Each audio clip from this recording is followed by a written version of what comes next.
In our today's lecture, we will talk about the joints of the lower limb, and we will start with the hip joint. So before discussing it, we will look at all of the structures that are involved for the formation of the hip joint. The first thing is the type of the hip joint, and it is ball and socket type. The ball is the almost spherical shaped head of the femur, and the socket is the acetabulum. And we have already discussed and we know that the acetabulum was a part where the three parts of the innominate bone were fusing. So this acetabulum is deepened by a fibrocartilage, a rim of the fibrocartilage that is highlighted with green, and we are calling it the acetabular labrum. Just like we studied in the shoulder joint, we talked about the glenoid labrum, and we said that the function of the glenoid labrum was to deepen the glenoid cavity. So in the hip joint, we have the acetabular labrum, which is a fibrocartilage rim, and it is deepening the socket of the hip joint, which is the acetabulum, and the rim is called the acetabular labrum. So next we will talk about the ligaments that are providing the strength to the hip joint, and there are some extracapsular and intracapsular ligaments that provide strength. So these three, the ischiofemoral, iliofemoral and pubofemoral, are the ligaments that are extracapsular ligaments. The ischiofemoral ligament provides strength to the posterior aspect of the hip joint, and it arises from the ischium, and it is inserting into the greater trochanter of the femur. That's why we are calling it the ischiofemoral ligament, because it's arising from the ischium and it is inserting into the femur, the greater trochanter of the femur. Next we have the iliofemoral ligament, and as you can see that it is arising from the interior inferior iliac spine, which is a part of the ilium bone, and it is inserting distally into the intertrochanteric line, which is the line between the greater trochanter and the lesser trochanter of the femur. Next we have the pubofemoral ligament, and this is, as you can see, is arising from the pubis and inserting into the femur. So these are the three ligaments which are the extracapsular ligaments, and the intracapsular ligament is this ligament, which is very important, arising from the head of the femur and attaching the head of the femur with the acetabulum, and we call it the ligamentum teres, or ligament of the head of the femur. Now we'll discuss the joint in detail. So the type of the hip joint is a ball and socket, and it is formed by the cup-shaped acetabulum of the innominate bone and the almost spherical head of the femur. The capsular ligament encloses the head and most of the neck of the femur. The cavity is deepened by the acetabular labrum, a ring of fibrocartilage attached to the rim of the acetabulum, which stabilizes the joint without limiting its range of movement. The hip joint is necessarily a sturdy and powerful joint since it bears all body weight when standing. It is stabilized by surrounding musculature, but its ligaments are also very important. The three main external ligaments are the iliofemoral, pubofemoral and ischiofemoral ligaments. Within the joint, the ligament of the head of the femur, ligamentum teres, attaches the femoral head to the acetabulum. And we have discussed all these ligaments. The extracapsular were the ischiofemoral, iliofemoral and the pubofemoral ligaments, and the intracapsular is the ligamentum teres, or the ligament of the head of the femur. Next we have the muscles and the movements, and because it's a ball and socket type joint, so definitely it will allow movements in multiple axes. So you can extend your hip joint, you can flex, abduct, adduct, rotate and circumflex your hip joint. So the muscles that are responsible for all these movements, we will discuss them individually by looking at this diagram. So first of all, we will talk about the flexion. and we will discuss the muscles that are responsible for the flexion at the hip joint. So there are basically three muscles that are responsible for the flexion, and these are the psoas. This psoas muscle, as you can see, is arising from the lumbar region and it is inserting into the femur. So the psoas, and along with is running the iliacus muscle. So these two muscles and the sartorius muscle, these three muscles are responsible for the flexion at the hip joint. So you have the iliacus, the psoas muscle and the sartorius muscles. These three muscles are responsible for the flexion at the hip joint. Next we have the extension, and for the extension we have the gluteus maximus and the hamstrings. So basically we have studied about the gluteus maximus muscle, but it is cut here, so you cannot see the gluteus maximus in this diagram, but we know that the gluteus maximus is a superficial muscle, so definitely it will be above this muscle, which is a gluteus medius. So it will lie above this muscle. And next we will discuss about the hamstrings. Just like we studied the rotator cuff muscles, that was a group of muscles in the shoulder joint, we have the hamstring, which is also a group of these three muscles, the semitendinosus, biceps femoris and semimembranosus. So the hamstring muscles are responsible for the extension at the hip joint. So till now we have talked about the flexion, and the flexion we studied that the psoas, iliacus and sartorius are responsible, and for extension we have the gluteus maximus and the hamstring muscles. Next we will discuss about the abduction and the associated muscles. For abduction we have the gluteus medius, gluteus minimus and the sartorius muscle. So for the abduction you have the gluteus medius, gluteus minimus and sartorius muscles responsible for this movement. And the abduction is when you will move your limb away from the midline. Adduction, when you will move your limb towards the midline, and for that you have adductor group, and in this group you have the adductor longus, adductor brevis and adductor magnus muscle. Here you can appreciate these three muscles, the adductor brevis, adductor longus and the adductor magnus muscle. So these three are collectively, we are calling it the adductor group, and these muscles are responsible for the adduction at the hip joint. Next we have the medial rotation, and for the medial rotation the muscles that are responsible are the gluteus medius, gluteus minimus and the adductor group. Next you have the lateral rotation, and for lateral rotation you have the gluteus maximus muscle, the quadratus femoris muscle and the obturator muscles. So you have the obturator muscles and the quadratus femoris muscle responsible for the lateral rotation at the hip joint.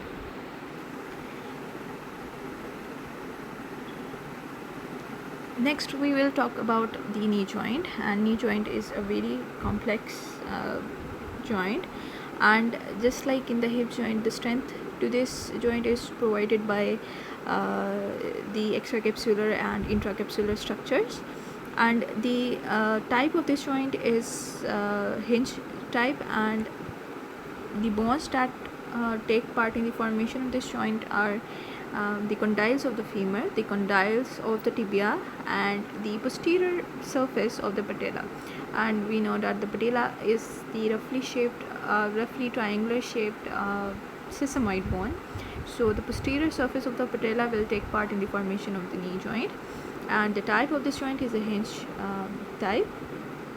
And the support to this joint is provided not only by the muscle tendons but also by the ligaments. And the muscle tendon interiorly, which is very important, is the quadriceps tendon, which is lying anteriorly and providing strength to the knee joint. And we have the collateral ligaments, that are the medial collateral and the lateral collateral ligaments. This lateral collateral and the medial collateral ligaments, this one. And then you have the cruciate ligaments, posterior cruciate ligament and the interior cruciate ligament. You can see that these cruciate ligaments are crossing each other and arising from the femur and attaching to the tibia,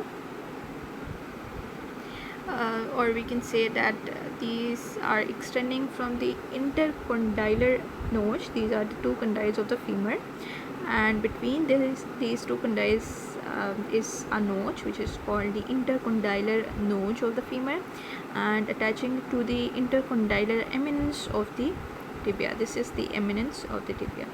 And so the first thing is that these ligaments, the cruciate ligaments, are crossing each other and arising from the intercondylar notch of the femur and attaching to the intercondylar eminence of the tibia. And this tendon is also very important, which is the patellar tendon, providing strength to the knee joint. And we will talk about the menisci as well. These menisci are also very important.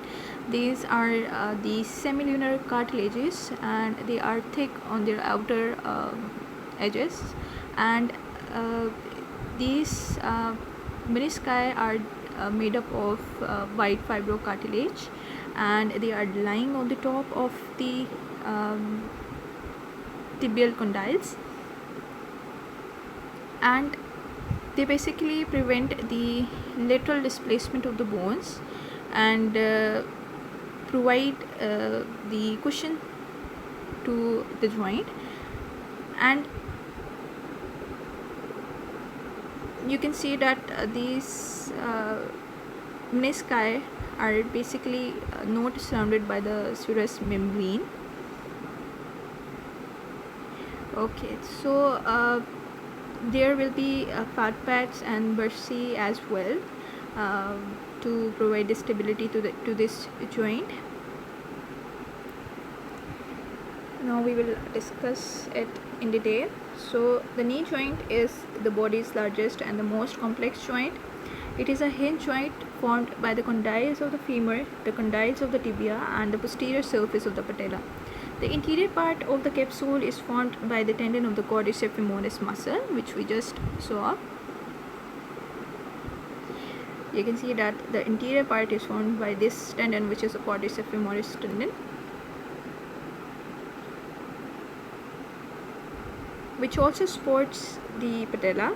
Intracapsular structures include two cruciate ligaments that cross each other, extending from the intercondylar notch of the femur to the intercondylar eminence of the tibia. They help to stabilize the joint. Semilunar cartilages or menisci are incomplete discs of the white fibrocartilage lying on the top of the articular condyles of the tibia. They are wedge-shaped, being thicker at their outer edges, and provide stability. They prevent lateral displacement of the bones and cushion the moving joint by shifting within the joint space according to the relative positions of the articulating bones. Bursae and pads of the fat are numerous. They prevent friction between a bone and a ligament or tendon, and between the skin and the patella. Synovial membrane covers the cruciate ligaments and the pads of the fat. The menisci are not covered with the synovial membrane because they are weight bearing. So the reason why menisci are not covered with the synovial membrane is that they are the weight bearing parts. External ligaments provide further support, making it a hard joint to dislocate. The main ligaments are the patellar ligament, an extension of the quadriceps tendon, the popliteal ligaments at the back of the knee, and the collateral ligaments to each other. And we have gone through all of these ligaments.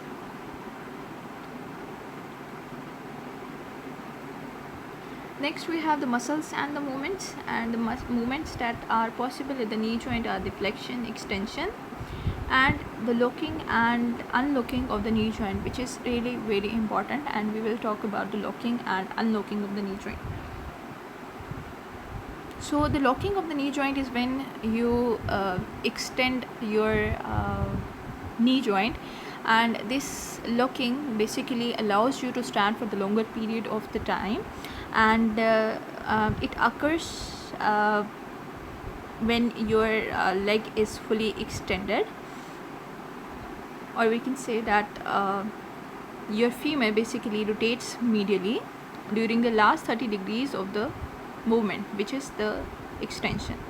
So the major ligaments will be pulled, or we can say that they will become taut, and they will make your knee joint very stable, and they will allow you to stand for a longer period of time.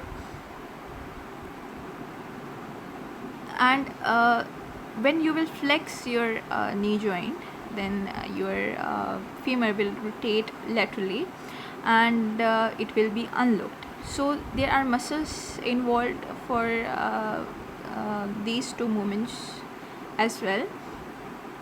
So unlocking, for the unlocking, it's the popliteus muscle which is responsible for the unlocking.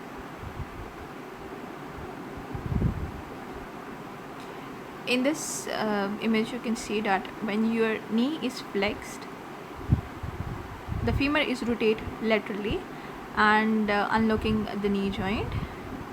When you are sitting, your knee is unlocked by this phenomena, and when you are standing, your knee is locked, and the femur will move medially, and it will allow your knee joint to lock. And for unlocking, the muscle which is responsible is popliteus.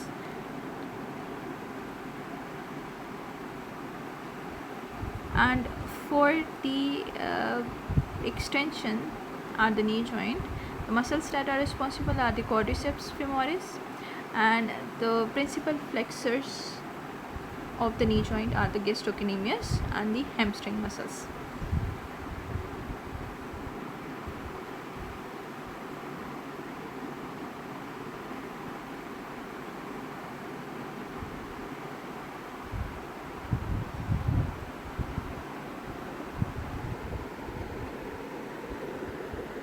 So for the extension at the knee joint, you have the quadriceps femoris muscle, which is this muscle, the quadriceps femoris muscle, for the extension at the knee joint. And for the flexion, you have the gastrocnemius muscle. This muscle, sorry, my marker is not going that far, but for the flexion, you have the gastrocnemius muscle. And the next muscle group that we are going to talk about is the hamstring, that we have already discussed, and in that group we studied about the semitendinosus, semimembranosus, and the bicep femoris muscle. So the hamstrings and the gastrocnemius are the flexors, the principal flexors of the knee joint, and the quadriceps femoris muscle is the extensor of the knee joint.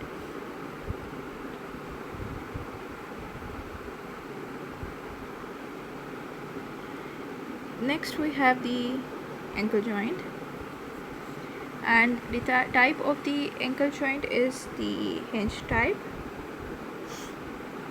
and it is formed by the by the distal end of the tibia and its malleolus, which is the medial malleolus.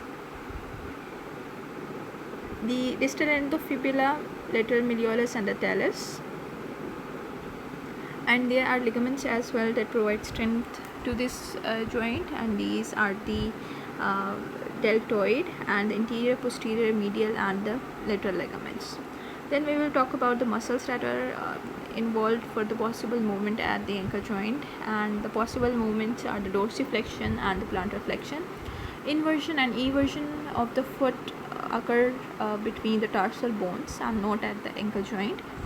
And the dorsiflexion is when you lift your toes towards the calf, And for the muscles, for this movement, the muscles that are responsible are the anterior tibialis and the toe extensors. And for the plantar flexion, this is the movement when you rise on your tiptoe. So the muscles that are involved for this movement are the gastrocnemius, soleus, and the toe flexors. So this is the dorsiflexion, which when you are moving your toe towards the calf, and this is the plantar flexion when you try to rise on your tiptoes. So the muscles that are involved for these movements, for the dorsiflexion you have the anterior tibialis muscle, this muscle here, this is the anterior tibialis muscle, and the toe extensors.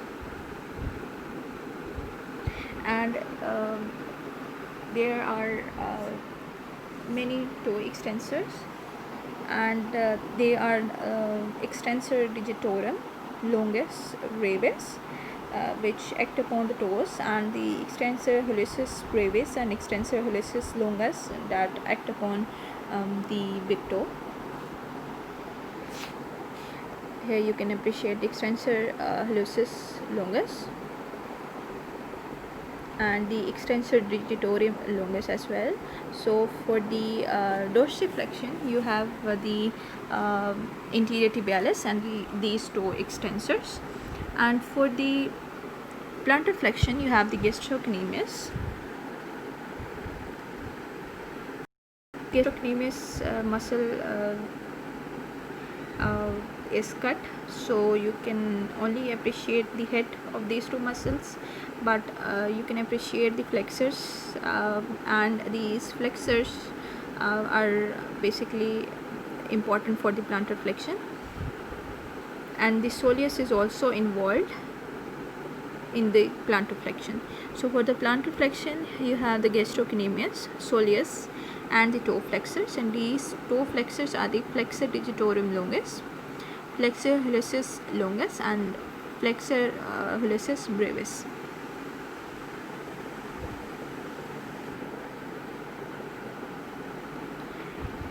Next you have the joints of the feet and toes, and just like in the hand, in the toe you have only 2 flanges in the big toe and 3 in the fingers. So you have the joint between the tarsal and the metatarsal bones, and we call this joint the tarsometatarsal joint. We have the joint between the metatarsal and the flanges, and we call them the metatarsophalangeal joints. Then we have the proximal interphalangeal joint, this one which is highlighted with red, and we have the distal interphalangeal joint as well. And in the big toe you have the proximal interphalangeal joint only. The distal interphalangeal joint is absent in the big toe.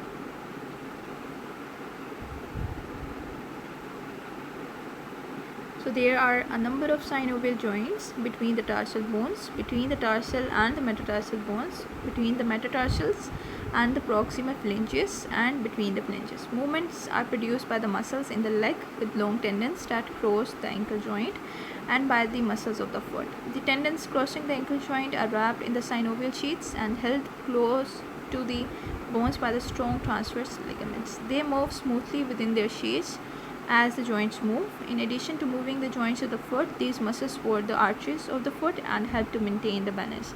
And we have discussed about the ligaments and the arches in detail in our previous lectures. So that's all for today, and if you have any question regarding this lecture, then you can ask. Thank you so much.